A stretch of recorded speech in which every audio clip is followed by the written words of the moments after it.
4 மார்க்கத்துல வந்தவங்களுக்கு இறைவன் என்ன கொடுத்தாரு அப்படின்னு பாருங்களேன். ஞானசம்பந்தர் சர்பூதன மார்க்கம் என்ன பண்ணாரு தெரியுமா? கல்யாண கோலத்துல அவருடைய வேள்வித்தியில கதவை திறக்க எல்லாரையும் கைலாயத்துக்கு அனுப்பிட்டு ஞானசம்பந்தரும் அது வழியா போறாரு மேல. நல்லா கவனிங்க. 2வது சுந்தரருக்கு ஐராவத வெள்ளியானை அனுப்பி வைக்கிறாரு. சுந்தரர் ஏறி உட்கார்ந்துக்கிறாரு, கைலாயத்துக்கு கூட்டு போயிட்டாரு.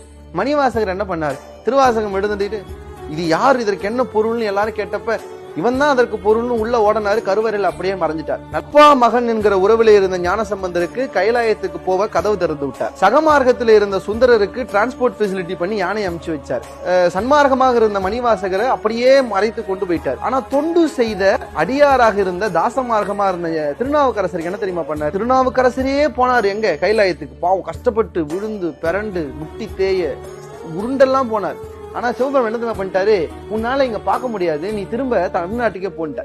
இப்ப நம்ம நினைக்கலாம், இப்ப ஞானசம்பந்தரை இங்க இருந்து கூட்டு போனேன், சுந்தரரை கூட்டு போனேன், மணிவாசகரை கூட்டு போனேன், ஏன்பா இவரையும் கூட்டு போக வேண்டியதானப்பா? அவ்வளவு தூரம் வந்துட்டாரு, ஏன்பா திருப்பி அனுப்புறேன்? திருப்பி அனுப்பினார். இந்த குளத்துல மூழ்கி திருவையாறுல எழுந்துக்கண்ண. திருவையாறுல திருநாவுக்கரசு எழுந்தா கைலாயத்தையே பெயர்த்து எடுத்துட்டு வந்து இங்க காட்சி கொடுக்கிறார். ஞானசம்பந்தரை போல இருந்தாலும், இறைவனை நீங்கள் சகமார்க்கமாக சுந்தரராக பாவித்தாலும், இறைவனை நீங்கள் காதலாகி கசிந்து மணிவாசகரை போல வேண்டினாலும் இறைவன் கைலாயத்தை நோக்கி வருவதற்கு வழி செய்வான். ஆனால் யார் ஒருவர் திருநாவுக்கரசரை போல ஒரு அடியார் போல தொண்டு செய்கிறார்களோ, தொண்டு செய்பவர்களை நீ வா என்று அவரிடத்தில் அழைக்காமல் கைலாயத்தையே பெயர்த்து